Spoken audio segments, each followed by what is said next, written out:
तो आज की इस वीडियो में हम बात करने जा रहे हैं डोंट मूव नाम की इस हॉरर थ्रिलर मूवी के बारे में, जो कि अभी हाल ही में हमें नेटफ्लिक्स के प्लेटफॉर्म पर देखने को मिली है। दोस्तों, ये एक तरह से रिलीज़ हो चुकी है, तो आज इस वीडियो में इसके explanation, pre production, releasing, casting सब कुछ आपको बताया जाएगा। तो वीडियो को लाइक कर दे। अब इसके बारे में हम जानना चालू करते हैं। डोंट मूव 2024 की एक अमेरिकी थ्रिलर फिल्म है जिसमें केल्सी एसबिले, फिन विट्रॉक, मोरे ट्रेडवेल और डैनियल फ्रांसिस ने अभिनय किया है। इसे एडम शिंडलर और ब्रायन नेटो ने निर्देशित किया है और टीजे सिम्फेल और डेविड व्हाइट ने लिखा है। दुखी माँ आयरिस अनजाने में एक सीरियल किलर से टकरा जाती है जो उसे पैरालिटिक एजेंट का इंजेक्शन देता है। उसे भागकर, लड़कर और छिपकर बचना होगा, इससे पहले कि इसका पूरा असर हो और उसका शरीर बंद हो जाए। नेटफ्लिक्स ने यह फिल्म 25 अक्टूबर 2024 को रिलीज की। कथानक: आयरिस अपने छोटे बेटे मार्टेओ के लिए शोक मना रही है, जो एक पारिवारिक हाइकिंग ट्रिप के दौरान मर गया था। वह उसकी मौत की जगह पर जाती है और दुखी होकर एक चट्टान से कूदने के बारे में सोचती है। एक आदमी आता है जो खुद को रिचर्ड बताता है। कुछ मिनट उससे बात करने के बाद आयरिस अपना मन बदल लेती है। वह रिचर्ड का पीछा करते हुए उनकी खड़ी कारों तक जाती है। वह उस पर एक स्टन डिवाइस से हमला करता है। अशक्त होने के बाद वह उसे अपनी कार के पीछे रखने से पहले उसकी कलाई और टखने जिप टाई से बांध देता है। आयरिस को होश आ जाता है जब रिचर्ड उन्हें एक दूरदराज के केबिन में ले जा रहा होता है, जहां वह उसे बताता है कि वे पूरा सप्ताहांत साथ बिताएंगे। वह अपनी कलाई पर बंधी टाई को काटने के लिए अपनी जेब के चाकू का इस्तेमाल करती है और रिचर्ड पर हमला करती है, जिससे वह कार को दुर्घटनाग्रस्त कर देता है। दोनों के बीच थोड़ी देर तक लड़ाई होती है, लेकिन आयरिस कार से बाहर निकलने में कामयाब हो जाती है और अपने टखने काटकर मुक्त हो जाती है। लेकिन फिर रिचर्ड उसे एक सिरिंज दिखाता है और उसे बताता है कि उसे पता न चलने पर उसने उसे एक लकवाग्रस्त एजेंट का इंजेक्शन लगाया है, जो अगले 20 मिनट में धीरे धीरे उसे असहाय बना देगा। आयरिस जंगल में भाग जाती है। रिचर्ड उसके पीछे पीछे धीरे धीरे चलता है, क्योंकि उसे पता है कि इंजेक्शन का असर जल्द ही होने वाला है। लेकिन जैसे जैसे वह धीरे धीरे अपने अंगों का इस्तेमाल करना बंद कर देती है, वह नदी तक पहुंच जाती है और अपनी पीठ के बल नीचे की ओर बहने लगती है। किनारे पर आगे की ओर बहते हुए आयरिस अपनी आखिरी गतिशीलता का इस्तेमाल करके खुद को सूखी जमीन पर खींचती है। आयरिस एक बुजुर्ग व्यक्ति बिल की एक सुनसान जगह पर उतरी है, जो उसे अपने लॉन में घास काटते समय पाता है। वह और आयरिस उसके सवालों के जवाब में अपनी आंखें झपकाते हुए एक बार हाँ के लिए, 2 बार नहीं के लिए उससे बात करने में कामयाब हो जाते हैं। बिल उसे अपने घर में ले जाता है और 911 पर कॉल करने ही वाला होता है कि रिचर्ड आ जाता है। इस बार वह खुद को एंड्रू के रूप में पेश करता है और दावा करता है कि वह अपनी पत्नी की तलाश कर रहा है। बिल आयरिस, जो सोफे के पीछे लेटी हुई है, का जिक्र नहीं करता क्योंकि उसे रिचर्ड पर भरोसा नहीं है। वह 911 पर कॉल करता है, लेकिन रिचर्ड उस पर हमला करता है और उसे मार देता है और फिर घर में आग लगा देता है। आयरिस को अपने हाथों में गतिशीलता वापस आने का अनुभव होने लगा है और ब्लाइंड कॉर्ड को खींचकर वह रिचर्ड को अपनी मौजूदगी के बारे में सचेत करती है। वह उसे घर से बाहर ले जाता है और बिल के ट्रक में उसे ले जाता है, जबकि 911 रिस्पांस टीम घर की ओर तेजी से बढ़ रही है। बिल के घर से दूर जाते समय रिचर्ड को अपनी बेटी का फोन आता है, जो उसे अपने अच्छे रिपोर्ट कार्ड के बारे में बताती है। वह यह भी कहती है कि वह और उसकी माँ उस सप्ताहांत केबिन में आएंगी। अपनी माँ को फोन देने के बाद रिचर्ड और उसकी पत्नी उसके परिवार के केबिन में आने के बारे में बहस करते हैं। आखिरकार रिचर्ड सहमत हो जाता है और वह कहती है कि वे उसे 10 बजे देखेंगे, जिसका मतलब है कि रिचर्ड और आयरिस अब पूरे सप्ताहांत केबिन में अकेले नहीं रहेंगे। रिचर्ड ईंधन भरने के लिए एक सर्विस स्टेशन पर रुकता है और आयरिस, जो धीरे धीरे पक्षाघात से उबर रही है, ट्रक का दरवाजा खोलने का असफल प्रयास करती है। रिचर्ड अपनी संपत्ति वापस पाने के लिए उन्हें अपनी क्षतिग्रस्त कार में वापस ले जाता है। जब वह ऐसा कर रहा होता है, तो एक पुलिस अधिकारी गाड़ी चलाकर आता है और पूछता है कि क्या हो रहा है। रिचर्ड कहता है कि उसकी पत्नी ने नशे में कार को नष्ट कर दिया। अधिकारी को यकीन नहीं होता और जब वह आयरिस से बात करने की कोशिश करता है, तो रिचर्ड उसे मार देता है। रिचर्ड खुद को और आयरिस को एक छोटी नाव घाट पर ले जाता है, जहां से वह आयरिस को नाव से बाहर ले जाने का इरादा रखता है, जहां वह उसके स्थिर शरीर को वहीं फेंक सकता है जहां उसने अपने पिछले पीड़ितों को रखा था। लेकिन नाव में रहते हुए आयरिस उसका चाकू पकड़ने में सफल हो जाती है, उसकी गर्दन पर वार करती है और उसे पानी में धकेल देती है। वह नाव पर वापस चढ़ने की कोशिश करता है, लेकिन आयरिस उसे अपनी बंदूक से गोली मार देती है, जिससे नाव का पतवार छिद जाता है। नाव डूबने के बावजूद आयरिस पानी की सतह पर आने और घाट तक तैरने में कामयाब हो जाती है। किनारे से आगे रिचर्ड ने खुद को किनारे पर खींच लिया है। आयरिस उसके मरने पर उसके ऊपर खड़ी हो जाती है और उसे धन्यवाद देती है, क्योंकि उससे बचने के संघर्ष के दौरान उसने जीने की इच्छा को फिर से पा लिया है। ढालना: केल्सी एस बिले आयरिस के रूप में, फिन विट्रोक रिचर्ड, मोरे ट्रेडवेल बिल के रूप में, डैनियल फ्रांसिस डॉनट्रेल एक पुलिस अधिकारी। उत्पादन: दिसंबर 2022 में यह बताया गया कि एडम शिंडलर और Brian Netto thriller don't move का निर्देशन करेंगे, जिसे टीजे सिम्फेल और डेविड व्हाइट ने लिखा है। 2. इसका निर्माण रैमी प्रोडक्शंस के सैम रैमी और ज़ैनब अजीजी, क्रिश्चियन मर्कुरी के कैपस्टोन स्टूडियो, एमरस्टोन स्टूडियो के एलेक्स लेबोविसी और सारा सारंडोस ने किया था। 3-4 मई 2023 में केल्सी एस बिले और फिन विट्रॉक को मुख्य भूमिकाओं में लिया गया। 3. प्रमुख फोटोग्राफी जून से जुलाई 2023 के अंत तक बुल्गारिया में हुई। 5-3 पूरा होने से 2 दिन पहले उत्पादन को 2023 SAG-AFTRA हड़ताल के दौरान फिल्मांकन जारी रखने के लिए एक अंतरिम समझौता दिया गया था। 5-6 मार्क कोर्वेन और मिशेल ओसिस ने फिल्म को संगीतबद्ध किया। 7 मुक्त करना: नवंबर 2023 में सिग्नेचर एंटरटेनमेंट ने यूनाइटेड किंगडम और आयरलैंड के लिए वितरण अधिकार हासिल कर लिए। 8 अप्रैल 2024 में नेटफ्लिक्स ने दुनिया भर के अधिकार खरीदे। 9 फिल्म 25 अक्टूबर 2024 को नेटफ्लिक्स पर रिलीज हुई। 10 स्वागत: समीक्षा एग्रीगेटर वेबसाइट रॉटन टोमाटोज पर 33 आलोचकों की 70% समीक्षाएं सकारात्मक हैं, जिनकी औसत रेटिंग 5.9/10 है। 11 मेटाक्रिटिक, जो एक भारित औसत का उपयोग करता है, ने 8 आलोचकों के आधार पर फिल्म को 100 में से 54 का स्कोर दिया, जो मिश्रित या औसत समीक्षाओं को दर्शाता है। Samuel M. Ramie 1/REMI ramie, जन्म 23 अक्टूबर 1959, 2-3 एक अमेरिकी फिल्म निर्देशक, पटकथा लेखक और निर्माता हैं। उन्हें इविल डेड फ्रेंचाइज 1981 वर्तमान और स्पाइडरमैन ट्रायोलॉजी 2002 से 2007 में पहली 3 फिल्मों के निर्देशन के लिए जाना जाता है।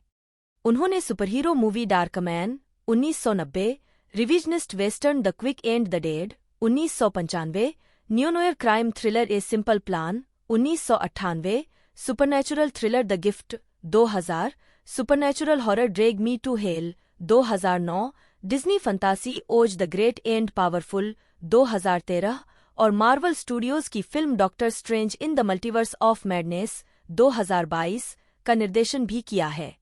उनकी फिल्में कॉमिक पुस्तकों और स्लैपस्टिक कॉमेडी से प्रेरित होकर अपनी अत्यधिक गतिशील दृश्य शैली के लिए जानी जाती हैं।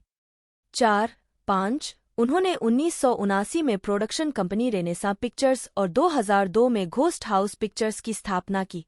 रेमी ने कई सफल टेलीविजन श्रृंखलाओं का भी निर्माण किया है, जिनमें हरक्यूलिस, द लीजेंडरी जर्नीज, इसका स्पिम्फ ज़ेना, वॉरियर प्रिंसेस और ऐश वर्सेस एविल डेड शामिल हैं, जिसमें लंबे समय के दोस्त और सहयोगी ब्रूस कैंपबेल ने एविल डेड फ्रेंचाइजी में अपनी भूमिका को दोहराया है।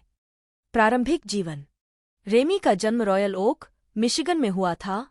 2 एक रूढ़िवादी यहूदी परिवार में। 6 वह व्यापारी सेलिया बारबरा, नी अब्राम्स और लियोनार्ड रोनाल्ड रेमी के बेटे हैं। 3 उनके पूर्वज रूस और हंगरी से आए यहूदी आप्रवासी थे। 7 उनके छोटे भाई टेड एक अभिनेता हैं। 8 और उनके बड़े भाई इवान एक पटकथा लेखक और चिकित्सक है। 7 उनकी बड़ी बहन एंड्रिया रेमी रूबिन एक कोर्ट रिपोर्टर हैं। 9 एक और बड़े भाई सैंडर, कि 15 साल की उम्र में इजराइल में एक आकस्मिक डूबने से मृत्यु हो गई। रेमी ने कहा है कि इस आघात ने शेष परिवार को एक साथ जोड़ दिया और उसने अपने जीवन के बाकी हिस्सों में जो कुछ भी किया है उसे रंग दिया। 10 रेमी ने यह भी उल्लेख किया कि सैंडर ने उन्हें पहली बार स्पाइडरमैन से मिलवाया। रेमी ने ग्रोव्स हाई स्कूल 12 से स्नातक की उपाधि प्राप्त की और बाद में मिशिगन स्टेट यूनिवर्सिटी और यूनिवर्सिटा बोकोनी दोनों में भाग लिया। 13-14 जहां उन्होंने अंग्रेजी का अध्ययन किया लेकिन द एविल डेड फिल्म के लिए 3 सेमेस्टर के बाद छोड़ दिया। आजीविका पतली परत। रेमी उस समय फिल्म बनाने के प्रति मोहित हो गए जब उनके पिता एक दिन घर में एक मूवी कैमरा लेकर आए। उन्होंने अपने मित्र ब्रूस कैंपबेल के साथ सुपर 8 फिल्में बनाना शुरू किया, जिनसे उनकी मुलाकात 1975 में हुई थी। कॉलेज में उन्होंने अपने भाई के रूममेट रॉबर्ट टैपर्ट और कैंपबेल के साथ मिलकर विद इन द वुड्स 1978 की शूटिंग की, जो 32 मिनट की एक हॉरर फिल्म थी जिसने $3,75,000 जुटाए। साथ ही उनकी पहली फीचर फिल्म इट्स मर्डर भी थी। उस दौरान उन्होंने स्कॉट स्पीगल, जो विद इन द वुड्स में दिखाई दिए थे, और चेरिल गुटरिज द्वारा अभिनीत 7 मिनट की लघु फिल्म क्लॉकवर्क 1978 भी शूट की। 15-16 परिवार, दोस्तों और निवेशकों के एक नेटवर्क के माध्यम से रेमी अत्यधिक सफल horror film the evil dead 1981। उन्होंने अपनी तीसरी फिल्म क्राइम वेव 1985 पर काम शुरू किया, जिसे उन्होंने कुछ समय बाद ही तत्कालीन अज्ञात कोएन बंधुओं के साथ मिलकर लिखा था। 18 एक लाइव एक्शन कॉमिक बुक के रूप में बनाई गई यह फिल्म असफल रही, आंशिक रूप से अवांछित स्टूडियो हस्तक्षेप के कारण। फिर राइमी सेमिनल इविल डेड 2 के साथ हॉरर शैली में लौट आए, जिसमें थ्री स्टूज के प्रति उनके प्रेम को प्रदर्शित करते हुए ओवर द टॉप हॉरर में स्लैपस्टिक हास्य जोड़ा गया। अपने भाई इवान राइमी के साथ और खुद को सेलिया अब्राम्स के रूप में श्रेय देते हुए सैम राइमी ने इजी व्हील्स 1989 भी लिखी, जिसमें आउटलॉ बाइकर फिल्म शैली की पैरोडी की गई थी।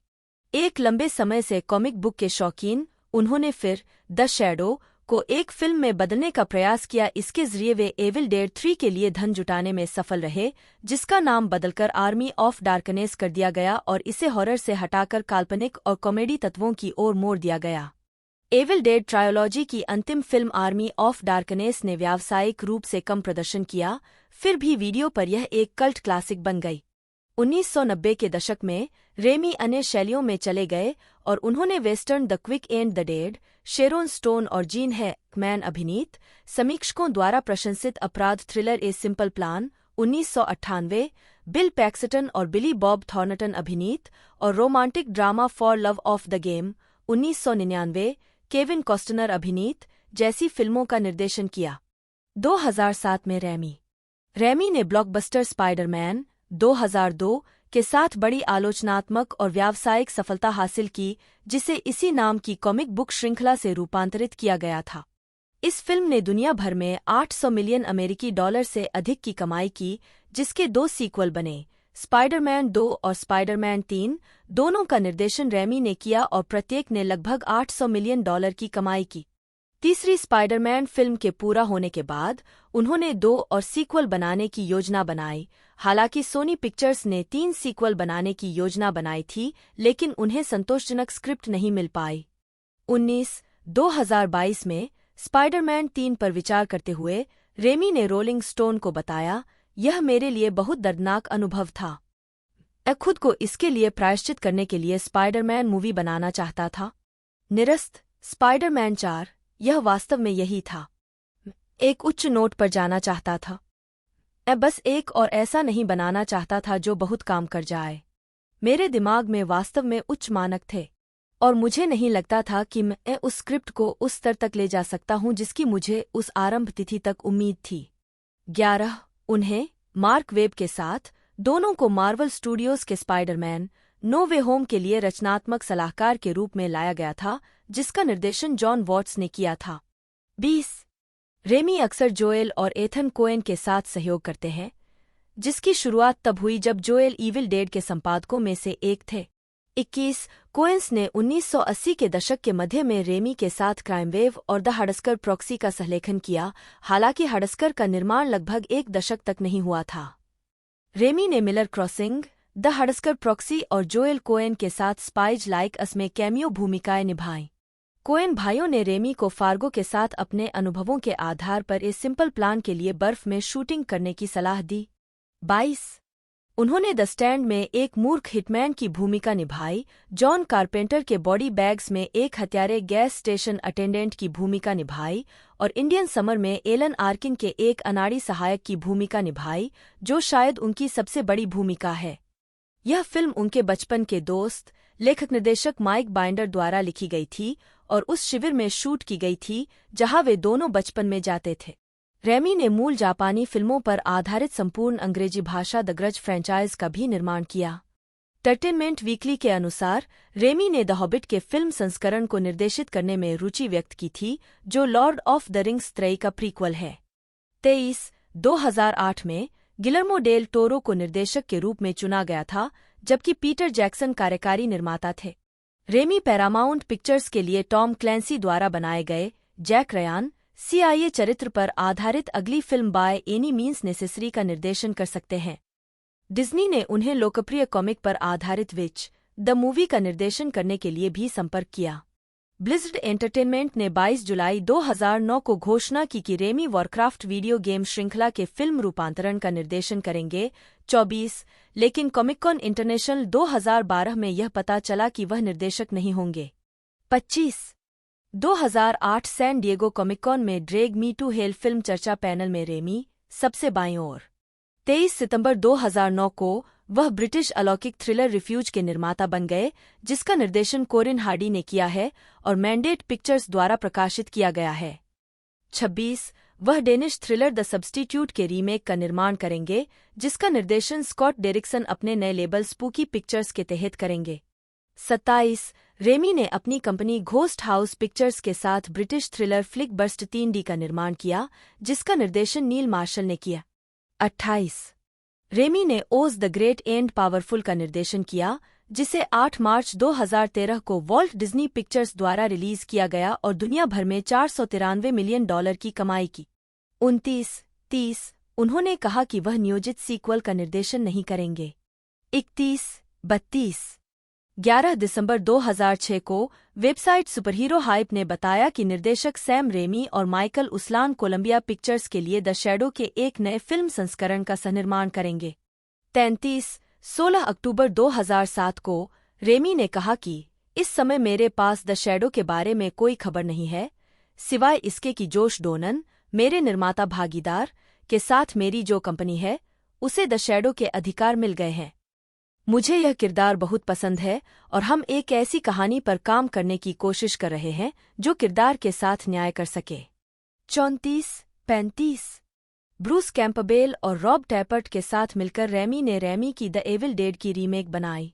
पहली बार फीचर फिल्म निर्माता फेडे अल्वारेज ने लिखा और निर्देशित किया और स्क्रिप्ट को संशोधित पुनर्लेखन करने के लिए डियाब्लो कोडी को भी लाया गया था। 36 रेमी ने अपने भाई के साथ एविल डेड 4 लिखने की योजना की पुष्टि की। बाद में यह निर्दिष्ट किया गया कि यह फिल्म आर्मी ऑफ डार्कनेस 2 होगी। 37 अल्वारेज ने खुलासा किया कि रेमी आर्मी ऑफ डार्कनेस की अगली कड़ी का निर्देशन करेंगे। 38 हालांकि 2014 के एक साक्षात्कार में ब्रूस कैंपबेल ने घोषणा की कि आर्मी ऑफ डार्कनेस 2 नहीं हो रही है, कह रही है, यह सब इंटरनेट बकवास है, इसमें कोई वास्तविकता नहीं है। ये बेतरतीब टिप्पणियां या तो मेरे मुंह से या सैम रेमी के मुंह से निकलती हैं। 2014 सैन डिएगो कॉमिक-कॉन में बोलते हुए रेमी। 26 फरवरी 2016 को यह पुष्टि की गई कि रेमी वार्नर ब्रदर्स के लिए आगामी फिल्म वर्ल्ड वॉर 3 का निर्देशन करने के लिए जुड़े हुए हैं। यह फिल्म जॉर्ज फ्रीडमैन की पुस्तक द नेक्स्ट 100 ईयर्स से प्रेरित एक संभावित भविष्य पर आधारित होगी। 16 फरवरी 2017 को यह बताया गया कि रेमी स्काईडांस मीडिया के लिए बरमूडा ट्रायंगल के बारे में एक थ्रिलर का निर्देशन करेंगे, जिसकी पटकथा डग मिरो और कार्लो बर्नार्ड द्वारा लिखी जाएगी।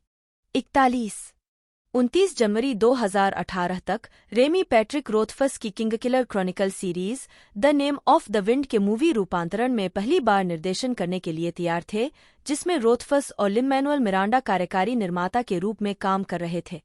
42 5 फरवरी 2020 को यह घोषणा की गई कि रेमी मार्वल स्टूडियोज के साथ doctor strange in the multiverse of madness का निर्देशन करने के लिए बातचीत कर रहे थे।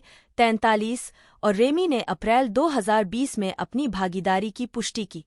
44 इसने 2007 में स्पाइडरमैन 3 के बाद 15 से अधिक वर्षों के बाद सुपरहीरो फिल्म शैली में रेमी की वापसी को चिह्नित किया और 2013 की ओज द ग्रेट एंड पावरफुल के बाद उनकी पहली फीचर फिल्म निर्देशन का प्रयास किया।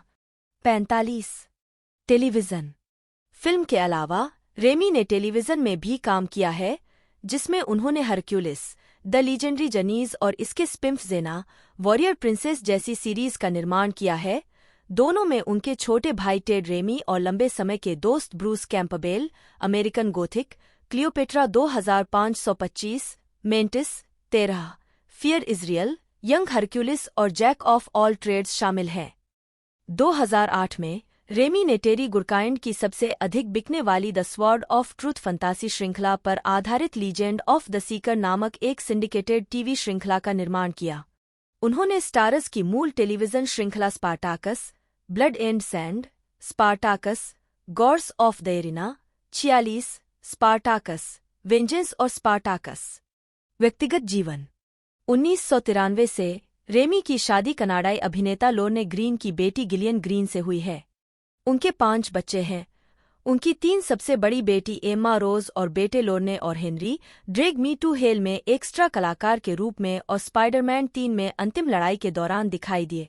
48 लोर्ने ने doctor strange in the multiverse of madness में कई सेकंड यूनिट निर्देशकों में से एक के रूप में भी योगदान दिया। राजनीतिक दान 1995 में रेमी ने तत्कालीन रिपब्लिकन सीनेटर अर्लेन स्पेक्टर के अभियान के लिए $450 का दान दिया। 2002 में उन्होंने डेमोक्रेटिक सीनेटर बारबरा बॉक्सर को $1000 का दान दिया। 2004 के चुनाव चक्र के दौरान रेमी ने रिपब्लिकन राष्ट्रपति जॉर्ज डब्ल्यू बुश को $900 का दान दिया। केल्सी एसबिली चो, जन्म 9 सितंबर 1991, एक अमेरिकी अभिनेत्री हैं। 1 उन्होंने Disney XD sitcom pair of Kings में मिकाएला और Paramount network western drama series Yellowstone में मोनिका लॉन्ग की भूमिका निभाई है। 2005 से 2009 तक उन्होंने ड्रामा वन ट्री हिल में गिगी सिल्वेरी के रूप में एक आवर्ती भूमिका निभाई थी। उन्होंने 2015 से 2016 तक एमटीवी के टीन वुल्फ में ट्रेसी स्टीवर्ट का किरदार निभाया। 2017 तक उनकी सभी स्क्रीन क्रेडिट के लिए उन्हें केल्सी चाउ के रूप में सूचीबद्ध किया गया है। उस वर्ष के बाद से उनकी भूमिकाओं के लिए, जैसे कि विंड रिवर, येलोस्टोन और फार्गो, जिसमें उन्होंने मूल अमेरिकी मूल के पात्रों की भूमिका निभाई है, उन्हें केल्सी एसबिली के रूप में श्रेय दिया जाता है। 2 प्रारंभिक जीवन केल्सी एसबिले चौ के माता-पिता United states air national guard brigadier general, सेवानिवृत्त डॉ. जेम्स सी. चौ और जीन चौ हैं। 3, 4 उसके 2 छोटे भाई बहन हैं। एक भाई, फॉरेस्ट और एक बहन, किर्स्टा। 5 उसके पिता ताइवानी अमेरिकी हैं। 6 चौ ने कहा है कि वह मंदारिन चीनी में अधिक धारा प्रवाह होना चाहती है, साथ ही पारंपरिक चीनी अक्षरों को पढ़ना सीखना चाहती है। 7 2017 और 2018 में जब उन्हें मूल अमेरिकी भूमिकाओं में लिया गया तो चाउ ने कई साक्षात्कारों में कहा कि वह आंशिक रूप से चेरोकी थीं। 8 और उनकी मूल विरासत थी। 9 उन्होंने द न्यूयॉर्क टाइम्स को बताया कि वह ईस्टर्न बैंड चेरोकी वंश की थीं और एक स्वदेशी महिला की भूमिका निभाना उनके खून में था। 10 उनकी कास्टिंग के जवाब में चेरोकी भारतीयों के पूर्वी बैंड ने एक बयान जारी किया जिसमें कहा गया कि चाउ एक नामांकित सदस्य नहीं थीं और जनजाति के पास उनके इस दावे का समर्थन करने वाला कोई दस्तावेज नहीं था कि वह बैंड से उतरी थीं। 2 चाउ ने कोलंबिया, साउथ कैरोलिना में है मंड स्कूल में हाई स्कूल की पढ़ाई की। वह लॉस एंजल्स में रहती हैं। 11 लेकिन न्यूयॉर्क शहर में भी पार्ट टाइम रहती हैं। 11 12 जहां उन्होंने मानवाधिकार प्रमुख के रूप में कोलंबिया विश्वविद्यालय में पढ़ाई की। 13 14 8 15 आजीविका सामुदायिक थिएटर में अनुभव प्राप्त करने के बाद चाउ को 2005 में अपनी पहली टेलीविजन भूमिका मिली, जहां उन्होंने 13 साल की उम्र में वन ट्री हिल पर गिगी सिल्वेरी की आवर्ती भूमिका निभाई और 2009 तक इस शो में दिखाई दी। 16 17 2008 में उन्होंने the sweet life of Jack and Cody में अतिथि भूमिका निभाई। उन्होंने डिज्नी चैनल की मूल फिल्म डेन ब्रदर में भी सहाभिनय किया। 2010 से 2013 तक चाउ ने डिज्नी एक्सडी की मूल श्रृंखला पेयर ऑफ किंग्स में मिकाएला के रूप में सहाभिनय किया। 18 2012 में चाउ ने द अमेजिंग स्पाइडरमैन में एक छोटी सी भूमिका निभाई थी। 19 और बाद में उन्हें फीचर फिल्म रन में कास्ट किया गया था। 20 2014 में उन्हें फॉक्स ड्रामा हीरोग्लिफ में कास्ट किया गया था। 21 हालांकि प्रीमियर से पहले ही सीरीज रद्द कर दी गई थी। 22 उन्होंने 2015 में हेले कियोको के गीत गर्ल्स लाइक गर्ल्स के लिए संगीत वीडियो में स्टेफनी स्कॉट के साथ सहाभिनय किया। 23 और टीन वुल्फ के सीजन 5 में ट्रेसी स्टीवर्ट की आवर्ती भूमिका में दिखाई दीं। पहले 10 एपिसोड 29 जून 2015 को प्रीमियर हुए, जबकि दूसरे भाग का प्रीमियर 5 जनवरी 2016 को हुआ। व्यक्तिगत जीवन। अस्बिले ने 2012 से 2018 तक अंग्रेजी अभिनेता विलियम मोसले को डेट किया। 24 फिल्मोग्राफी। उनकी सभी भूमिकाओं के लिए, जब तक कि अन्यथा संकेत न दिया जाए, उन्हें केल्सी चाउ के रूप में श्रेय दिया जाता है। 2 पतली परत। वर्ष शीर्षक भूमिका नोट्स। 2009 मेरा मधुर दुख गर्लफ्रेंड भूतपूर्व। 2012 अद्भुत स्पाइडर मैन सैली एवरिल। 25 क्रेडिट में पात्र का नाम हॉट गर्ल रखा गया है। 2013 गर्मियों की शराब ब्रिट। 2013 दौड़ना एमिली बाल्टीमोर। 2014 फुटेज मिली लड़की लघु फिल्म। 2015 अनुग्रह से भरा हुआ जरा। 2015 शिकागो स्वच्छता कार्यकर्ता लघु फिल्म। 2017 पवन नदी नताली है एंसन केल्सी एसबिले के रूप में श्रेय दिया गया। 2024 हिलना मत आइरिस। 26 केल्सी असबिले के रूप में श्रेय दिया गया। टेलीविजन। वर्ष शीर्षक भूमिका नोट्स। 2005 से 2009 एक ट्री हिल गिगी सिल्वेरी आवर्ती भूमिका 18 episode. 2008 the sweet life of Jack and Cody Dakota episode romancing the phone. 2010 Den भाई Mattis Burrows Disney channel original movie. 2010 से 2013 राजाओं की जोड़ी मिकाएला माकुला मुख्य भूमिका 63 एपिसोड। 2011 डिज्नी के फ्रेंड्स फॉर चेंज गेम्स स्वयं रेड टीम सदस्य। 2012 पंकड़ स्वयं एपिसोड लूसी हेल। 2014 बच्चे का पिता स्टेफनी एपिसोड एक ऐसा मामला जिसे याद नहीं किया जा सकता। 2014 हीरोग्लिफ लोटस टेनरी बिना बिके पायलट। 2015 से 2016 टीन वुल्फ ट्रेसी स्टीवर्ट आवर्ती भूमिका 13 एपिसोड। 2016 एम्बेड मारिसा मुख्य भूमिका 6 एपिसोड केल्सी एसबिले के रूप में श्रेय दिया गया। 27-28 2017 प्यार से भरपूर Ellie Morgan television film Kelsey Asbille के रूप में श्रेय दिया गया। 2018 एक साथ अलग होना चालट आवर्ती भूमिका 2 एपिसोड। 2018 वर्तमान येलोस्टोन मोनिका डटन मुख्य भूमिका 29 एपिसोड केल्सी एसबिले के रूप में श्रेय दिया गया। 2020 फार्गो स्वानी कैप्स सीजन 4 आवर्ती भूमिका केल्सी एसबिले के रूप में श्रेय दिया गया। अप्रैल 2021 में विटट्रॉक को आधिकारिक तौर पर ग्रीन लैंटर्न पर आधारित HBO max live action television श्रृंखला के लिए गाय गार्डनर के रूप में चुना गया था। 34 जुलाई 2022 में श्रृंखला के पुनर्लेखन की पुष्टि की गई थी और उत्पादन की शुरुआत में देरी हुई थी। एक साक्षात्कार में विटट्रॉक ने दावा किया कि श्रृंखला अभी भी उत्पादन में थी। जनवरी 2023 में डीसी स्टूडियोज के सहाध्यक्ष जेम्स गन ने परियोजनाओं की एक नई स्लेट की घोषणा की जो डीसी एक्सटेंडेड यूनिवर्स के रीबूट के रूप में काम करने जा रही थी। इन परियोजनाओं में एक ग्रीन लैंटर्न श्रृंखला थी जिसका शीर्षक था लालटेन। यह श्रृंखला ग्रीन लैंटर्न के है एल जॉर्डन संस्करण पर केंद्रित होने वाली थी। उस समय यह अज्ञात था कि विटट्रॉक अभी भी शामिल थे या नहीं। जुलाई 2023 में गन ने घोषणा की कि उन्होंने अपने लगातार सहयोगी नाथन फिलियन को गाय गार्डनर चरित्र के रूप में चुनने का फैसला किया है, जो प्रभावी रूप से विटट्रॉक की जगह लेगा। 2024 में विटट्रॉक आत्मकथात्मक documentary Steve Martin a documentary in two piece Apple TV में दिखाई दिए। इसमें उन्होंने मार्टिन के नाटक वॉस्प पर आधारित एक स्किट में स्टीव मार्टिन के पिता ग्लेन की भूमिका निभाई। व्यक्तिगत जीवन। 18 अक्टूबर 2014 को विट्रॉक ने अपनी लंबे समय की प्रेमिका और साथी जूलियार्ड स्नातक सारा रॉबर्ट्स से एक निजी समारोह में शादी की। 35-36 मार्च 2019 में दंपति को एक बेटा जूड हुआ। 37-38-39 फिल्मोग्राफी पतली परत वर्ष शीर्षक भूमिका नोट्स 2002 लेडेनियर टूर टिगो लघु फिल्म 2010-12 खरगोश पालने का बाड़ा 2014 सर्दियों की कहानी गैब्रियल नूह युवा ट्यूबलकैन अभंग फ्रांसिस मैकनामारा 2015 मेरा अखिल अमेरिकी फ्रेडी स्टीनमार्क पनडुब्बी बच्चा Spencer Cole the big shot Jamie Shipley 2016 la la भूमि Greg Ernest 2017 landline Nate a midsummer night's dream Demetrius 2018 एक निरर्थक और मूर्खतापूर्ण इशारा टिम मैथेसन जब आपको काम मिले तब लिखें जॉनी कोलिंस अगर बील स्ट्रीट बात कर सकती है वर्ड 2019 सिल्वर लेक का पता लगाना सेट मैं भी सहमत हूँ स्टीव सैन फ्रांसिस्को में अंतिम अश्वेत व्यक्ति क्लेटन बड़े लड़के पैंट के लिए लघु फिल्म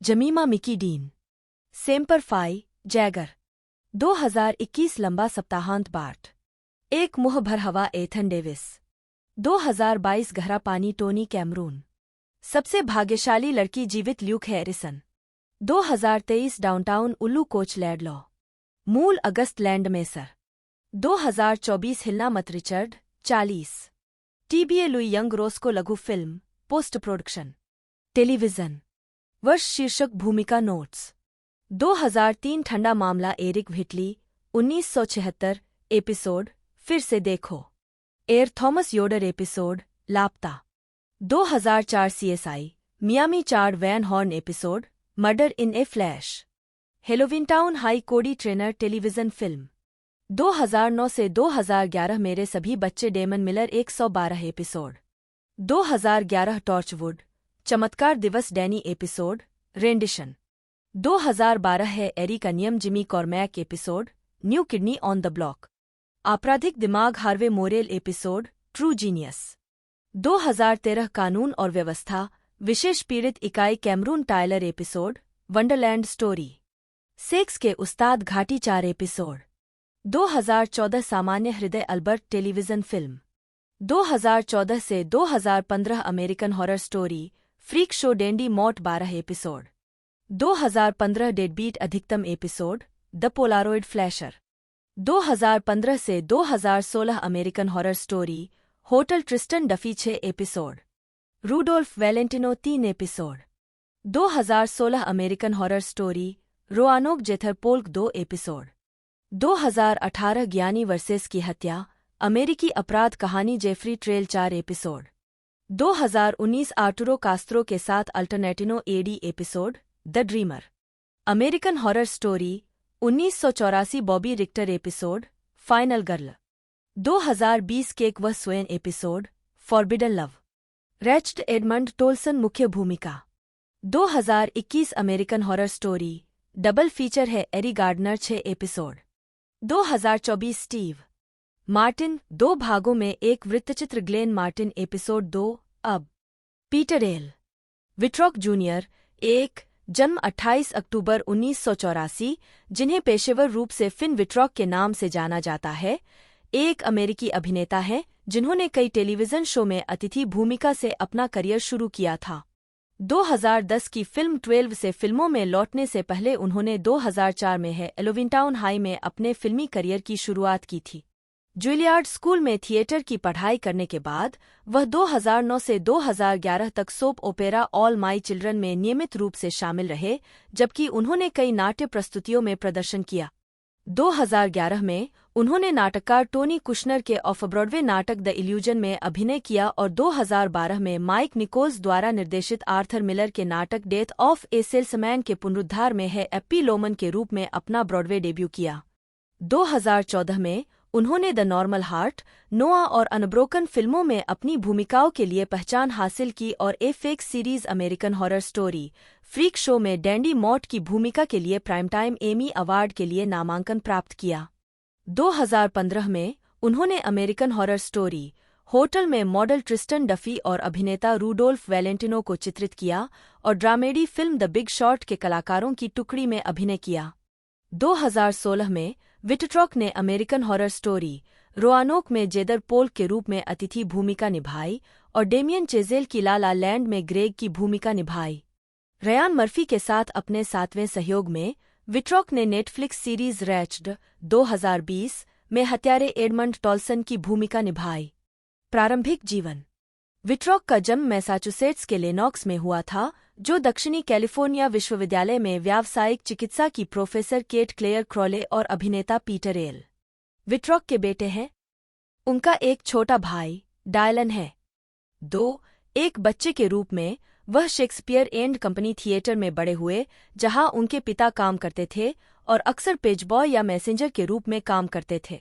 3, 4, 5, 6, 7, 8 एक किशोर के रूप में उन्होंने Los Angeles county high school for the arts में भाग लिया, जहां वे अभिनय करते, फिल्में बनाते और अभिनेताओं के लिए आंदोलन कक्षाओं का हिस्सा बनते। 2003 में विट्रॉक को प्रेसिडेंशियल स्कॉलर्स कार्यक्रम के हिस्से के रूप में आर्ट्स में यूएस प्रेसिडेंशियल स्कॉलर नामित किया गया था। 10 हाई स्कूल से स्नातक होने के बाद उन्हें जुलियार्ड स्कूल में स्वीकार कर लिया गया, लेकिन लॉस एंजल्स में काम पाने की उम्मीद में उन्होंने इसे ठुकरा दिया। विट्रॉक ने टेलीविजन के लिए कुछ एपिसोड में अभिनय किया, लेकिन अक्सर उन्हें अस्वीकृति का सामना करना पड़ा। 8 उन्होंने अगले साल जुलियार्ड के लिए ऑडिशन दिया और उन्हें फिर से स्वीकार कर लिया गया। उन्होंने स्कूल में पढ़ाई की, जहां वे ड्रामा डिवीजन के ग्रुप 37 2004 से 2008 के सदस्य थे। वह ड्रामा विभाग में एक सक्रिय भागीदार थे और कई नाट्य प्रस्तुतियों में अभिनय किया। उन्होंने जुलियार्ड के समाचार पत्र द जुलियार्ड जर्नल में अपने उत्कृष्ट योगदान के लिए जुलियार्ड जर्नल पुरस्कार भी जीता और ड्रामा डिवीजन की स्टेफनी पामर मैक्लेलैंड छात्रवृत्ति के प्राप्तकर्ता थे। 11 उन्होंने 2008 में ललित कला स्नातक की उपाधि प्राप्त की। 12 आजीविका। हाई स्कूल के अंत में विट्रॉक पुलिस प्रक्रियात्मक श्रृंखला कोल्ड केस और मेडिकल ड्रामा ER में अतिथि भूमिका में दिखाई दिए। उन्होंने ड्रामा स्कूल में अपने समय के दौरान CSI, मियामी और Disney channel original movie Halloween town high 2004 में भी उपस्थिति दर्ज कराई। जुलियार्ड से स्नातक होने के बाद उन्होंने वाशिंगटन DC के क्षेत्रीय थिएटर शेक्सपियर थिएटर कंपनी के रोमियो और जूलियट के उत्पादन में रोमियो को चित्रित किया। 13 साथ ही बर्कशायर थिएटर फेस्टिवल में कैंडिडा के 2008 के उत्पादन में यूजीन मार्चबैंक की भूमिका निभाई। 14 बाद में उन्होंने 2009 से 2011 तक लंबे समय से चलने वाली श्रृंखला ऑल माई चिल्ड्रन में डेमन मिलर को चित्रित किया। 2011 में विट्रॉक ने प्रसिद्ध नाटककार टोनी कुशनर के ऑफ ब्रॉडवे नाटक द इल्यूजन में अभिनय किया। निर्देशक माइक निकोल्स नाटक देखने आए और बाद में विट्रॉक को आर्थर मिलर के डेथ ऑफ ए सेल्समैन के आगामी पुनरुद्धार के लिए निर्माता स्कॉट रूडिन के ऑडिशन के लिए कहा। 9 उन्हें हेरोल्ड हैप्पी लोमन का हिस्सा मिला और उन्होंने 2012 में फिलिप सीमोर हॉफमैन के साथ ब्रॉडवे की शुरुआत की। निकोलस निर्देशित नाटक ने नाटक के सर्वश्रेष्ठ पुनरुद्धार के लिए टोनी पुरस्कार जीता। 16 और विट्रॉक ने थिएटर वर्ल्ड पुरस्कार 17 और सबसे होनहार पुरुष कलाकार के लिए क्लेरेंस डेरवेंट पुरस्कार जीता। 18 19 वह एरीज लॉ क्रिमिनल माइंड्स जैसी सीरीज में भी नजर आए और द गुडमैन थिएटर में टेनेसी विलियम्स के नाटक स्वीट बर्ड ऑफ यूथ के डेविड क्रोमर निर्देशित प्रोडक्शन में जिगोलो चांस वेन की भूमिका निभाई। 20 2013 में उन्होंने ग्रेगरी मोशर द्वारा निर्देशित कैनेडी सेंटर में फिल्म द गार्ड्समैन के नाटक रूपांतरण में अभिनय किया। 21 उन्होंने law and order special victims unit और मास्टर्स ऑफ सेक्स सीरीज के कई एपिसोड में अतिथि भूमिका भी निभाई। 2014 में विट्रॉक ने पहली बार निर्देशक रयान मर्फी के साथ HBO television film the normal heart में काम किया, जो इसी नाम के नाटक पर आधारित थी। वह विंटर टेल और निर्देशक डैरेन एरोनोफ्स्की की नू फिल्मों में भी दिखाई दिए, जिसमें उन्होंने एक युवा ट्यूबलकेन की भूमिका निभाई। इसके बाद उन्होंने मर्फी के साथ American horror story freak show में धनी डैंडी मॉट की महत्वपूर्ण भूमिका निभाई, जो कि FX एंथोलॉजी श्रृंखला अमेरिकन हॉरर स्टोरी का चौथा सीजन था, जिसके लिए वह एक श्रृंखला के नियमित सदस्य थे। अपने प्रदर्शन के लिए विट्रॉक को मिनी सीरीज या मूवी में उत्कृष्ट सहायक अभिनेता के लिए प्राइम टाइम एमी पुरस्कार के लिए नामांकन मिला। 22 विट्रॉक 23 2015 में विटट्रॉक ने मर्फी के साथ मॉडल ट्रिस्टन डफी और अभिनेता रूडोल्फ वैलेंटिनो के रूप में अमेरिकन हॉरर स्टोरी की 5वीं किस्त होटल उपशीर्षक में अपना तीसरा सहयोग चिह्नित किया। 24 इसके अलावा 2015 में उन्होंने एडम मैके की drama film the big short में सह-अभिनय किया। 25 2016 में विटट्रॉक की संगीतमय ला ला लैंड में एक छोटी भूमिका थी जिसे डेमियन चेज़ेल ने निर्देशित किया था। 26 और दिसंबर में रिलीज किया गया था। 27 उन्होंने विलियम शेक्सपियर के ओथेलो के सैम गोल्ड निर्देशित उत्पादन में डैनियल क्रेग और डेविड ओएलोवो के साथ कैसियो के रूप में सहकलाकार हैं, जिसने 12 दिसंबर को न्यूयॉर्क थिएटर वर्कशॉप में अपना प्रदर्शन शुरू किया था। 28 2017 में विटट्रॉक टेनेसी विलियम्स के नाटक द ग्लास मेनेजरी के सैम गोल्ड निर्देशित प्रोडक्शन में ब्रॉडवे में लौटे, जिसमें सैली फील्ड और जो मंटेलो उनके साथ थे। यह नाटक 23 मार्च 2017, 29 को खुला और 2 जुलाई 2017 को बंद हुआ। उद्धरण वांछित उस वर्ष विटट्रॉक गिलियन रोबेस्पिएरे की कॉमेडी फिल्म लैंडलाइन में भी दिखाई दिए। 2018 में उन्होंने डेविड वेन की comedy A futile and stupid gesture में अभिनेता टिम मैथेसन की भूमिका निभाई। अगस्त 2018 में उन्होंने इंडी बैंड इंटरपोल के संगीत video if you really love nothing के लिए क्रिस्टन स्टीवर्ट के साथ अभिनय किया। 30-31 डैनियल फ्रांसिस, जन्म फरवरी, एक ब्रिटिश अभिनेता हैं। उन्होंने अपना करियर थिएटर से शुरू किया। टेलीविजन पर उन्हें स्मॉल एक्स, एजुकेशन 2020 और Netflix mini series stay close 2021 में उनकी भूमिकाओं के लिए जाना जाता है। 1 प्रारंभिक जीवन और शिक्षा। फ्रांसिस का जन्म जमैका के माता-पिता के घर हुआ था। 2 और उनकी मां ने साउथ लंदन के बैटरसी में एक काउंसिल एस्टेट में उनका पालन पोषण किया। 3 बचपन में शर्मीले स्वभाव के होने के कारण उन्होंने क्लैफम में पिरामिड यूथ के माध्यम से अभिनय की खोज की। जब वे 17 वर्ष के थे तो थिएटर निर्देशक साचा वार्स की देखरेख में फ्रांसिस को आर्कोला थिएटर में बिंटो में कास्ट किया गया था। उन्होंने London academy of music and dramatic art lambda से प्रशिक्षण लिया। 4 आजीविका। लैम्डा से स्नातक होने के बाद फ्रांसिस ने रॉयल शेक्सपियर कंपनी के production the comedy of errors in Salford और 12th नाइट इन स्ट्रैटफोर्ड-अपॉन-एवन में छोटी भूमिकाएं निभाई। उन्होंने यंग विक में the brothers size, the hounding of David Oluwale के स्टेज रूपांतरण में डेविड ओलुवाले की भूमिका निभाई। 5 और रॉयल कोर्ट थिएटर में ऑफ द एंडर्स में अभिनय किया। 6 फ्रांसिस ने 2012 के ITV युद्ध नाटक होमफ्रंट में सार्जेंट कार्ल हेलफोर्ड के रूप में अपनी पहली प्रमुख ऑन स्क्रीन भूमिका निभाई। उसी वर्ष उन्होंने स्पोर्ट्स ड्रामा फास्ट गर्ल्स में सीन वॉरेन के रूप में अपनी फीचर फिल्म की शुरुआत की और यंग विक में वापसी करते हुए ब्लैकटा में ब्लैक की भूमिका निभाई। अगले वर्ष उन्होंने ओथेलो के सिंगापुर रिपटरी थिएटर प्रोडक्शन में मुख्य भूमिका निभाई। 7 2016 में फ्रांसिस ने स्टैफोर्डशायर के न्यू विक थिएटर में कैटोरी हॉल के द माउंटेन टॉप में मार्टिन लूथर किंग जूनियर की भूमिका निभाई। वह डॉ फैसिलियर या बैरन सैमडी के रूप में वंस अपॉन ए टाइम के 7वें और अंतिम सीजन में आवर्ती कलाकारों में शामिल हुए। इस बीच फ्रांसिस ने व्यक्तिगत विकास कोच और सलाहकार के रूप में और हेडेरा हैशग्राफ के लिए एक सामुदायिक प्रबंधक के रूप में काम किया है। 8 फ्रांसिस ने स्टीव मैकवीन की स्मॉल एक्स एंथोलॉजी की एजुकेशन किस्त में एस्मंड स्मिथ की भूमिका निभाई, जिसका प्रीमियर 2020 में हुआ था। उन्होंने साउथवार्क प्लेहाउस में कॉप्स में भी अभिनय किया। 9 इसके बाद उन्हें डेव शॉ के रूप में हार्लेन कोबेन की 2021 नेटफ्लिक्स मिस्ट्री मिनिसीरीज स्टे क्लोज में कास्ट किया गया। फ्रांसिस ने Apple TV plus series liaison the wheel of time के अमेजन प्राइम रूपांतरण के दूसरे सीजन 10 और नेटफ्लिक्स पीरियड ड्रामा ब्रिजर्टन के तीसरे सीजन में अभिनय किया। 11 फिल्मोग्राफी। पतली परत।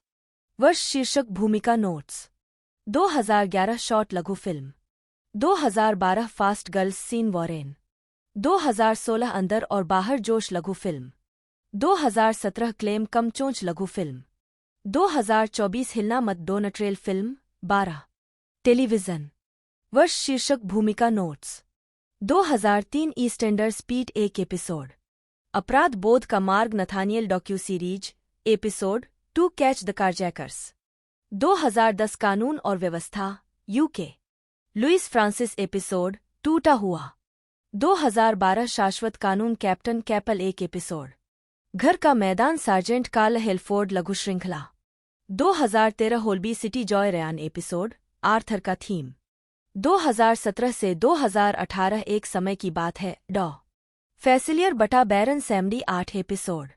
2020 छोटी कुल्हाड़ी एसमंड स्मिथ संकलन प्रकरण शिक्षा। 2021 पास रहो डेव शॉ लघु श्रृंखला। 2023 मेल जोल अल्बर्ट ओनवोरी 6 एपिसोड। समय का पहिया तुराक 2 episode. 2024 Bridgerton Marcus Anderson 7 episode. Mark Korven एक कनाडाई संगीतकार और फिल्म और टेलीविजन के लिए संगीतकार हैं। 1. जीवन और कैरियर। विनिपेग में अपने शुरुआती करियर के दौरान कोर्वेन ने कई तरह के रॉक और जैज संगीत समूहों में प्रदर्शन किया, ज्यादातर गिटार बजाया और स्थानीय बार में गाया। 2. 1977 में उन्होंने एडमॉन्टन के ग्रांट मैकेवन कम्युनिटी कॉलेज में औपचारिक संगीत की शिक्षा लेनी शुरू की, जहां उन्होंने जैज और ऑर्केस्ट्रेशन का अध्ययन किया। स्नातक होने के बाद वह एक गायक गीतकार के रूप में विकसित हुए और उन्होंने पैसेंजर्स नामक वामपंथी पॉप का अपना पहला एल्बम रिकॉर्ड किया। 1987 में वे टोरंटो चले गए, जहां उन्होंने ड्यूक स्ट्रीट रिकॉर्ड्स के साथ ऑर्डिनरी मैन एल्बम रिकॉर्ड किया और उसी वर्ष उन्हें पेट्रिसिया रोजेमा की पहली फीचर फिल्म आई है हर्ट द मरमेड सिंगिंग के स्कोर के साथ फिल्म के लिए रचना करने का पहला मौका मिला। 3. उनके काम में science fiction horror cult film cube 1997 का संगीत, पीरियड हॉरर फिल्मों द विच 2015 और द लाइटहाउस 2019 में निर्देशक रॉबर्ट एगर्स के साथ सहयोग, स्कॉट डेरिक्सन की द ब्लैक फोन 2022 और अरकाशा स्टीवेंसन की द फर्स्ट ओमेन 2024 शामिल हैं।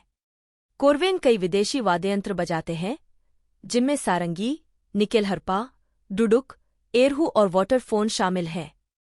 4. वे द अप्रीहेंशन इंजन के सनिर्माण के लिए भी जिम्मेदार थे, जो एक कस्टम मेड संगीत वाद्ययंत्र है जिसका उद्देश्य डरावनी फिल्मों के स्कोरिंग में इस्तेमाल किए जाने वाले अस्थिर शोर के निर्माण के लिए है, जिसे गिटार लुथियर टोनी डुग्गन स्मिथ द्वारा बनाया गया था। 5. 6. काम करता है। पतली परत 1987 एने जलप्रियों को गाते सुना है। 1990 white room. 1991 Sam and me. 1992 the grocer's wife. 1992 छाया से आवाजें। 1994 हेनरी और वर्लिन।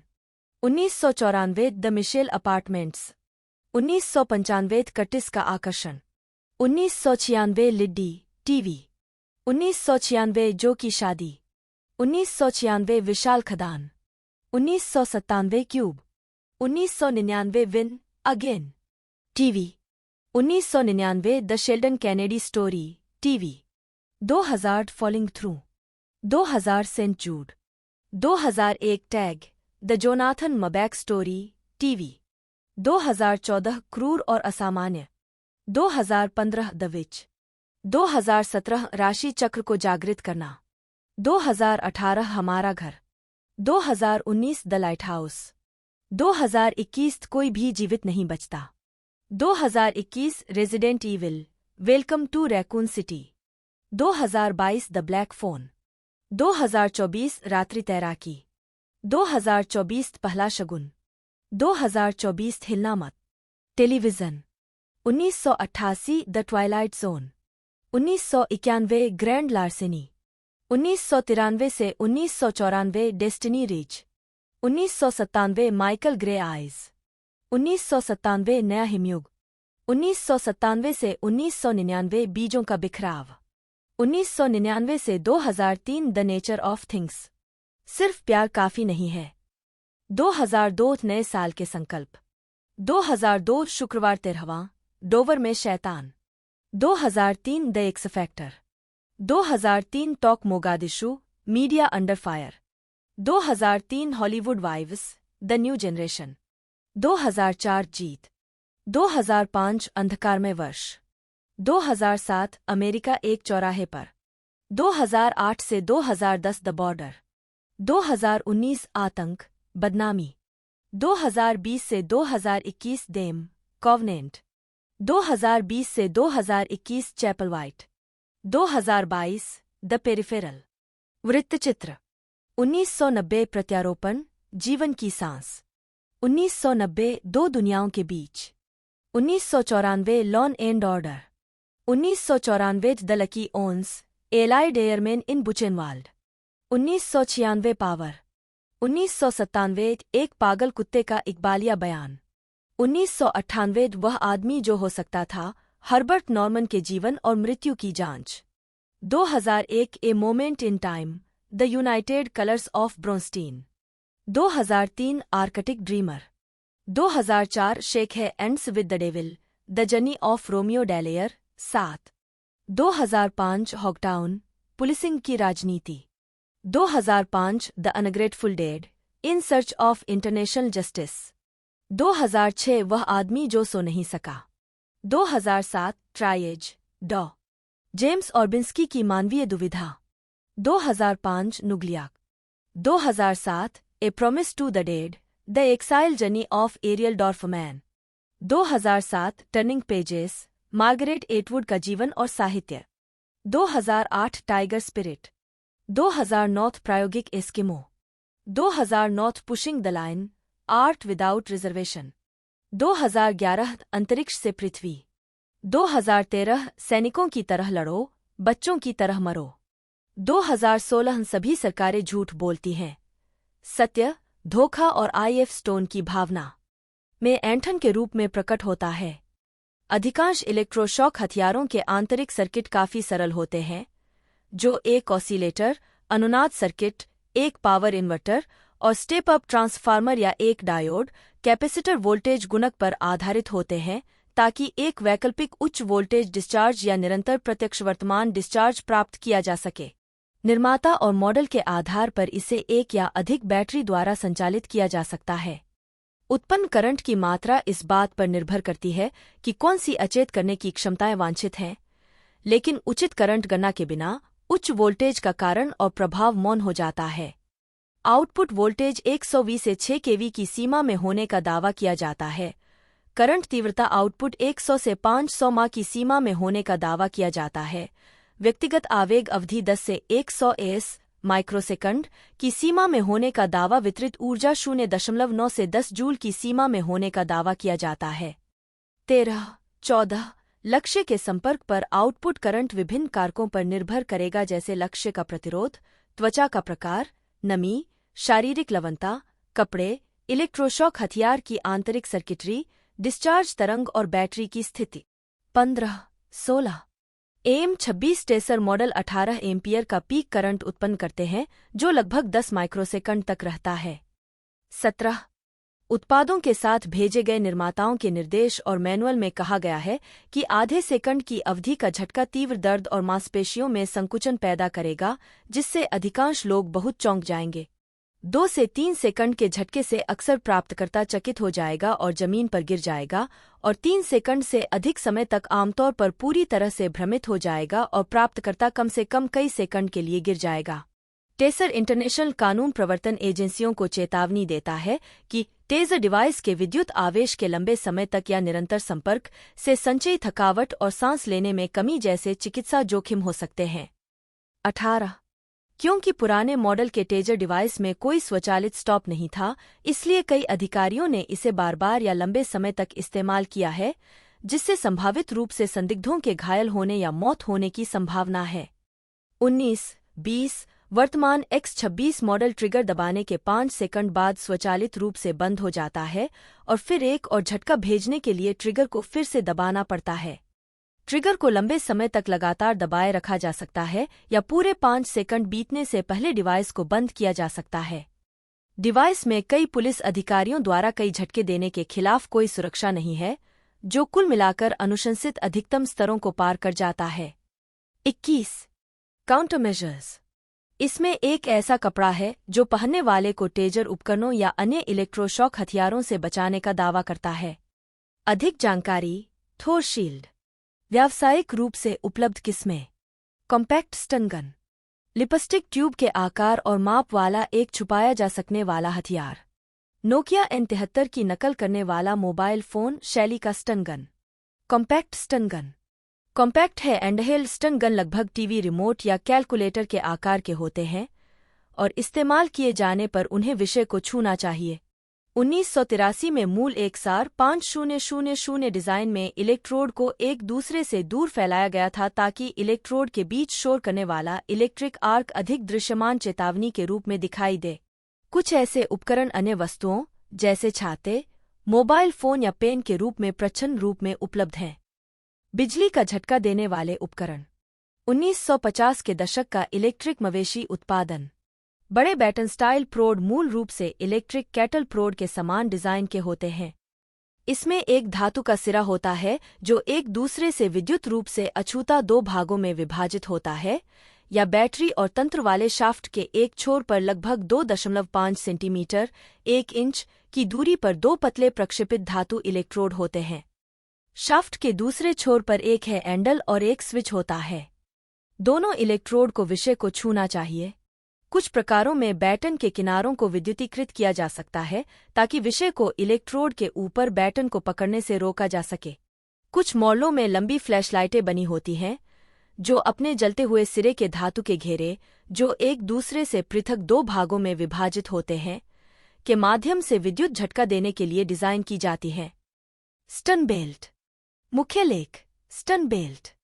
स्टन बेल्ट एक बेल्ट है जिसे व्यक्ति की कमर, पैर या बाह के चारों ओर बांधा जाता है, जिसमें बैटरी और कंट्रोल पैक होता है, और इसमें ऐसी विशेषताएं होती हैं जो व्यक्ति को इसे खोलने या हटाने से रोकती हैं। कंट्रोल पैक को यह बताने के लिए रिमोट कंट्रोल सिग्नल भेजा जाता है कि व्यक्ति को बिजली का झटका दिया जाए। कुछ मॉडल व्यक्ति की हरकत से सक्रिय होते हैं। संयुक्त राज्य अमेरिका इन उपकरणों का उपयोग कैदियों को नियंत्रित करने के लिए करता है। एक प्रकार है रिएक्ट बेल्ट। कुछ स्टन बेल्ट व्यक्ति के हाथों को रोक सकते हैं और उसकी कमर के नीचे एक पट्टा होता है जो उसे बेल्ट को अपनी कमर के चारों ओर घुमाकर उसकी बैटरी और नियंत्रण पैक तक पहुंचने और उसे निष्क्रिय करने की कोशिश करने से रोकता है। स्टन बेल्ट आमतौर पर लोगों के लिए उपलब्ध नहीं होते हैं। मिशेल ओसिस एक ऑस्ट्रेलियाई, कनाडाई फिल्म और टेलीविजन संगीतकार हैं। उन्हें फिल्म ब्लडथर्स्टी में उनके काम के लिए सबसे ज्यादा जाना जाता है, जिसके लिए उन्हें और लोवेल बोलैंड को 2021 में 9वें कैनेडियन स्क्रीन अवार्ड्स में सर्वश्रेष्ठ मूल स्कोर के लिए कैनेडियन स्क्रीन अवार्ड नामांकन मिला। एक उनकी अन्य क्रेडिट में the skin we are in, Juggernaut, knuckleball, harpoon और ट्रू फिक्शन फिल्में शामिल हैं। इससे पहले वह television documentary the corporate coup d'etat के लिए 2020 में 8वें कैनेडियन स्क्रीन अवार्ड्स में नॉन फिक्शन प्रोग्राम या सीरीज में सर्वश्रेष्ठ संगीत के लिए कैनेडियन स्क्रीन अवार्ड के लिए नामांकित हुई थी। इलेक्ट्रोशॉक हथियार एक अक्षम करने वाला हथियार है। यह मांसपेशियों के कार्यों को अस्थायी रूप से बाधित करने और या दर्द पहुंचाने के उद्देश्य से बिजली का झटका देता है, आमतौर पर बिना किसी महत्वपूर्ण चोट के। इन उपकरणों के कई प्रकार मौजूद हैं। स्टन गन, बैटन या prods, cattle prods, shock collar और बेल्ट सीधे संपर्क से बिजली का झटका देते हैं, जबकि टैसर प्रोजेक्टाइल फायर करते हैं जो पतले लचीले तारों के माध्यम से झटका देते हैं। लंबी दूरी के इलेक्ट्रोशॉक प्रोजेक्टाइल, जिन्हें साधारण शॉटगन से फायर किया जा सकता है और उन्हें तारों की आवश्यकता नहीं होती है, भी विकसित किए गए हैं। हालांकि दोनों शब्दों को अक्सर एक दूसरे के स्थान पर इस्तेमाल किया जाता है। स्टन गन वास्तव में प्रत्यक्ष संपर्क हथियार हैं जो मुख्य रूप से संवेदी तंत्रिका तंत्र को प्रभावित करके दर्द अनुपालन के माध्यम से काम करते हैं।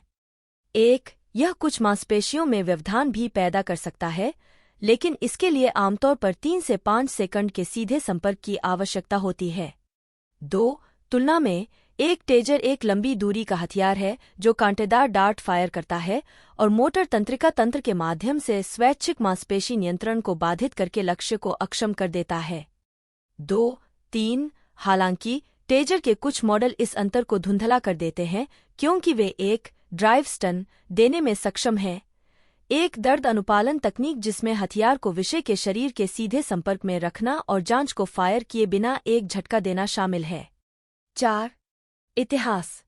आइकन। इस अनुभाग को विस्तार की आवश्यकता है। आप इसमें कुछ जोड़कर मदद कर सकते हैं। अगस्त 2015। 1935 में क्यूबा के सिरिल डियाज ने पुलिस द्वारा उपयोग के लिए एक इलेक्ट्रोशॉक दस्ताने का डिजाइन तैयार किया। यह दस्ताना 1500 वोल्ट बिजली देता था, आधुनिक टेसर वोल्टेज का केवल 3%। 5-6 नासा के एक शोधकर्ता जैक कवर ने 1969 में टेजर विकसित करना शुरू किया। 7 1974 तक उन्होंने डिवाइस को पूरा कर लिया था, जिसका नाम उन्होंने अपने बचपन के हीरो थॉमस ए स्विफ्ट की इलेक्ट्रिक राइफल के नाम पर रखा था।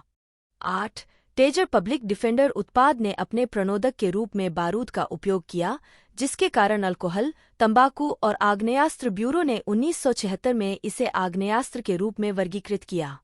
9-10 कवर के पेटेंट को नोवा टेक्नोलॉजीज ने 1983 में नोवा XR 5000 के लिए अनुकूलित किया, जो उनका पहला गैर प्रोजेक्टाइल है एंडहेल्ड स्टाइल स्टन गन था। 11 XR 5000 संचालन का सिद्धांत। इलेक्ट्रोशॉक हथियार तकनीक शरीर की मांसपेशी ट्रिगर तंत्र को ओवरराइड करने के लिए एक अस्थायी उच्च वोल्टेज, कम वर्तमान विद्युत निर्वहन का उपयोग करती है। आमतौर पर एक स्टन गन के रूप में संदर्भित इलेक्ट्रोशॉक हथियार मवेशी प्रोड्स के रिश्तेदार हैं, जो लगभग 100 से अधिक वर्षों से हैं और स्टन गन के अग्रदूत हैं। प्राप्तकर्ता को इलेक्ट्रोशॉक उपकरण से तारों के माध्यम से जुड़े 2 धातु जांचों के माध्यम से स्थिर किया जाता है। प्राप्तकर्ता दर्द महसूस करता है और एक विद्युत प्रवाह लागू होने के दौरान क्षण भर के लिए लकवाग्रस्त हो सकता है।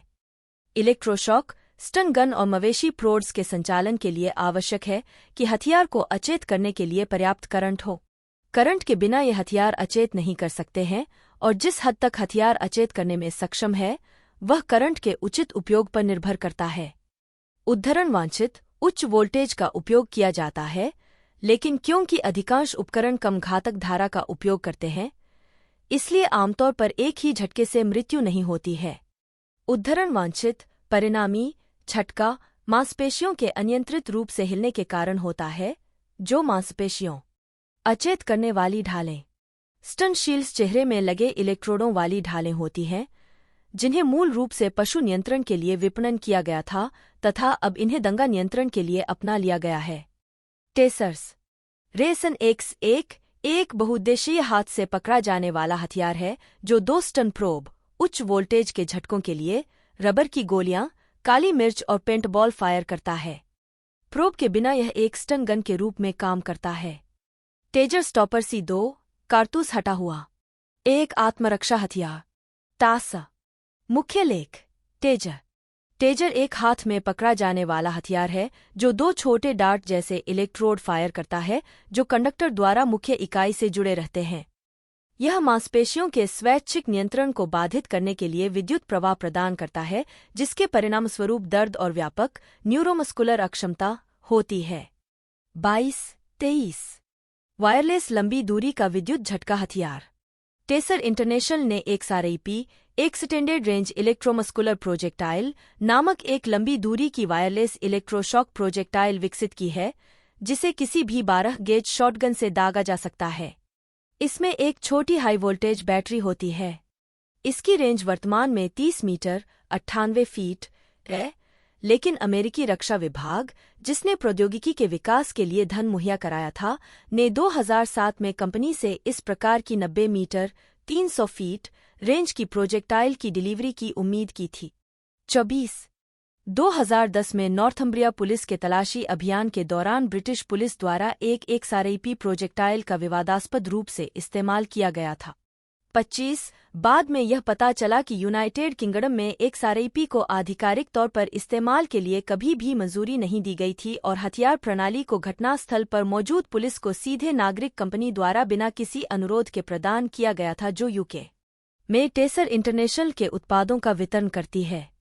टेसर सिस्टम प्रदान करने के लिए कंपनी का लाइसेंस बाद में गृह सचिव थेरेसा मे द्वारा रद्द कर दिया गया था। 26 प्रोटोटाइप डिजाइन। कम घातक हथियारों के विकास में बढ़ती रुचि के कारण मुख्य रूप से अमेरिकी सेना की ओर से कई नए प्रकार के इलेक्ट्रोशॉक हथियारों पर शोध किया जा रहा है। इन्हें दूरी वाले कम घातक हथियार प्रदान करने के लिए डिजाइन किया गया है। इलेक्ट्रोलेजर एक प्रोटोटाइप हथियार है जो हवा के माध्यम से एक संवाहक आयनित चैनल बनाने के लिए लेजर का उपयोग करता है। शॉकराउंड एक पीजोइलेक्ट्रिक प्रक्षेप्य है जो प्रभाव पर विद्युत आवेश उत्पन्न करता है तथा छोड़ता है। ऐसे हथियार जो तरल पदार्थ की धारा के माध्यम से विद्युत झटका देते हैं। अधिक जानकारी जल तोप विद्युतीकृत जल जेट। प्रोटोटाइप इलेक्ट्रोशॉक गन मौजूद हैं जो ठोस तार को प्रवाहकीय तरल जैसे धातु का घोल, नमक का पानी की धारा से बदल देती हैं, जो एक टेसर CW या बेहतर की सीमा में वृद्धि और कई शॉट्स की संभावना प्रदान करती है। इस तकनीक के समर्थकों के अनुसार इस प्रायोगिक डिजाइन से जुड़ी कठिनाइयों में शामिल हैं उद्धरण की आवश्यकता। विषय पर गैर-निरंतर निर्वहन तरल धारा को 9 मीटर 30 फीट से अधिक और 5 सेकंड से अधिक निर्वहन की आवश्यकता होती है। विषय के आधार पर प्रवाहकीय तरल का जमाव होना, जिससे निरीक्षण करने वाले अधिकारियों के लिए विषय को पकड़ना मुश्किल हो जाता है। प्रयुक्त द्रव का एक बड़ा टैंक तथा एक प्रणोदक कनस्तर, जो वाटर गन की तरह हो, ले जाने की आवश्यकता होती है ताकि दूरियों पर द्रव की लगातार। दोस्तों IMDb पर इसकी 58% की रेटिंग है और रेड टमाटोज पर 6.9 की रेटिंग है। दोस्तों IMDb पर 6.9 की रेटिंग है और 69% की इसकी जो रेटिंग है हमें रेड टमाटोज पर देखने को मिली है, यानी दोनों जगह 60 से 70% की रेटिंग हमें देखने को मिली है। और ये हमें एक तरह से 25 अक्टूबर 2024 को देखने को मिली थी। 92 मिनट इसकी रनिंग लाइन थी और अब मैं आपको इसकी पूरी स्टोरी एक्सप्लेनेशन आपको बता ही चुका हूँ और सारी जितनी भी जानकारी थी वो मैंने आपको बता दी है। यदि वीडियो आपको अच्छी लगती है तो वीडियो को लाइक कीजिएगा। ये नेटफ्लिक्स पर अभी नंबर 1 ट्रेंडिंग पर चल रही है, लोगों द्वारा इसे बड़ा पसंद किया जा रहा है, तो आप भी एक बार इसे देख सकते हो। नेटफ्लिक्स के प्लेटफॉर्म पर अवेलेबल है। तो मिलता है अगले वीडियो में।